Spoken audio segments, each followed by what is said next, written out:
I think a lot of conceptual matters are best explained narratively, that is, through stories rather than abstract characterizations of things, so that it's easier to understand how honor works once you've had some stories about honor working in the lives of people than it is just to be told that honor is about a system of rights to respect governed by a code, which doesn't necessarily, fill anyone with enthusiasm to be told that. So one of the reasons is just that one's own life is a source of stories because one knows them without doing any research. But I think a lot of the things that I've worked on because of things that have happened to me. So it's not just that I happen to mention things in my life, but things in my life have posed the problems and the questions that I was interested in. And since it's often interesting and helpful to say sort of why you're thinking about something, what sorts of events have prompted you to think about it, I think that's another reason. But I think the main thing is just that it turned out for me that it was one of the easiest ways to think things through, the sorts of social and political questions and ethical questions that I'm interested in, was just to think about it in terms of things that I've experienced. Not necessarily things that have happened to me, but things that I've seen happen.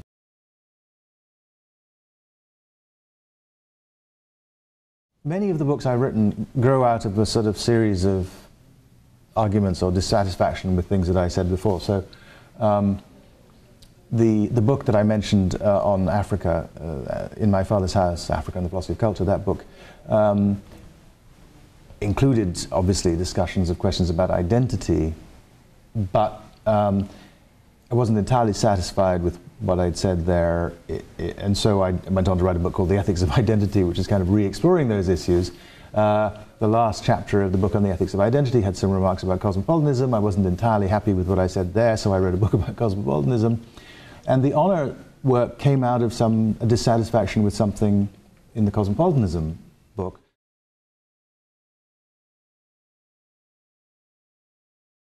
Obviously, if you're interested in global citizenship and in questions about how we should relate to one another across societies, one of the things you'll be interested in is how moral influence works across societies. And we have this whole apparatus now of the international human rights movement, which is about making that happen. And in the course of thinking about that, I came across some remarks about how foot binding had come to an end in China, which mentioned the role of missionaries and women, the wives of foreign businessmen on the coast and so on. And so that seemed like a good example of a case where a form of moral change was brought about in part by foreign influences. And then I read that the sort of standard view seemed to be in the historiography that this had happened in part because the Chinese had come to see honor killing as a stain on the national honor. And the first time I read that, I thought, that's really strange, because I would have thought that you didn't need any special reason to stop causing extreme pain to 3- and 4-year-old girls by mutilating their feet. I would have thought that was a no-brainer. I wouldn't have thought that you needed to mention anything else, that you should just tell people what was involved and they would see that they ought not to be doing it. And if I were going to bring in other things, it would never have occurred to me in a million years that the right thing to bring in was national honor, the honor of China. So, but I didn't have time in finishing the cosmopolitanism book to work that out. So I thought, well, that's a good topic to investigate. And I was invited to give some more historical lectures about 3 years later. And I thought, well, I've got about 3 years to try and figure some of this out. And I didn't return to the foot binding case at the beginning because I thought that's a really hard case. Just partly for technical reasons. I can't read Chinese, so I wouldn't have access to the primary sources in a way that you would want to have if you were sort of working on something as a scholar normally. So I thought I will look at an obvious case about an honor practice, namely dueling, which is written about extensively in English and French and German, which are languages I can read. And I will try and get a grip on honor through that, and then once I've sort of got some general ideas about honor, I will then try to think about it in other places. And it was important to me that this was a book about honor, and if it's a book about honor, it has to be a global book because it's not it's not a British practice, it's not an American practice, it's not a French practice. And so I wanted to find other cases as well, and so I then I returned to the Chinese case, which had got me interested in the first place, but then I thought you can't really talk about honor in the modern world without thinking about honor killing, honor murder of mostly of women. And I picked Pakistan not because I have anything against Pakistan, but because it has the highest reported numbers of honor killings in the world. And also because much of the material about Pakistan, because it was a British colony, is in English, so I could read it. Because in all of these cases, though there was lots of very good secondary material, it wasn't mostly written by people who had my interest in mind.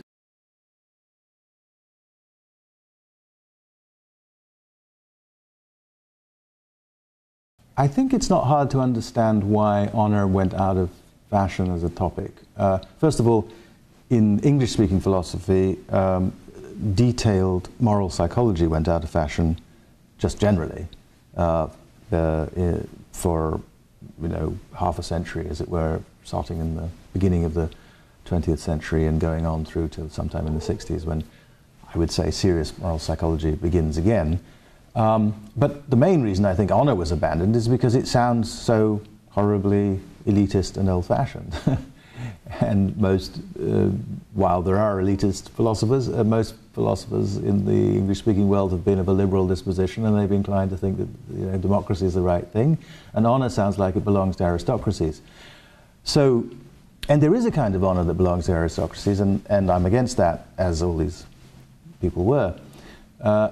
The question is whether we're a baby in that bathwater, and the reason I think we need to recover at least an understanding of it, which is the first thing, we need just to understand how it works.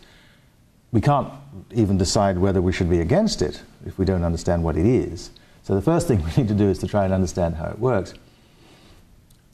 Then I think you have to decide, suppose you say, well, it's so horribly connected with hereditary hierarchies and anti-democratic practices that you want to abandon it, then you have to ask yourself, well, can we abandon it? Can we stop people caring about it? A question you can only answer once you've analyzed what it is, what the it is that we might be suggesting should be abandoned. If, as I propose, not originally, other people have thought about this, but if, as I propose, the heart of honor is a system of rights to respect of a certain sort, governed by a code, then the question is, look across the range of the ethnographic evidence, look across human history, and ask whether you could imagine a human society which didn't have practices that assigned rights to respect to people on the basis of various things, achievement, moral qualities, excellences that are not moral at all in sports and in music and in the arts and so on. Could you imagine a human society? And my thought was just that didn't look like a human society to me, and it didn't look to me very plausible that you could abandon it. So if you can't abandon it, the only alternative, given the problems, is reform. You have to think about how to make it better, how to make it consistent with democratic life. That's a very important challenge. How to make it consistent with the gender equality. That's a very important challenge, because a lot of honor codes are precisely about placing men above women in systems of honor. I think once you understand it properly, you can see that the problem isn't that it's hierarchical, because there really are people who are entitled to more respect than other people. I believe the President of the United States is owed my respect, even when I didn't vote for him. And that's a hierarchical form of respect. It involves a kind of deference. So that's fine in my view. What I don't think is fine is lots of the actual bases for the hierarchies. I don't think social class is a reasonable basis for hierarchies of respect. I don't think gender is a reasonable, obviously. I don't think race is, and so on. And many of the honor codes that there actually are do those things, and we need to change them. The way to change them is not to talk directly about honor, I don't think. It's to talk about respect.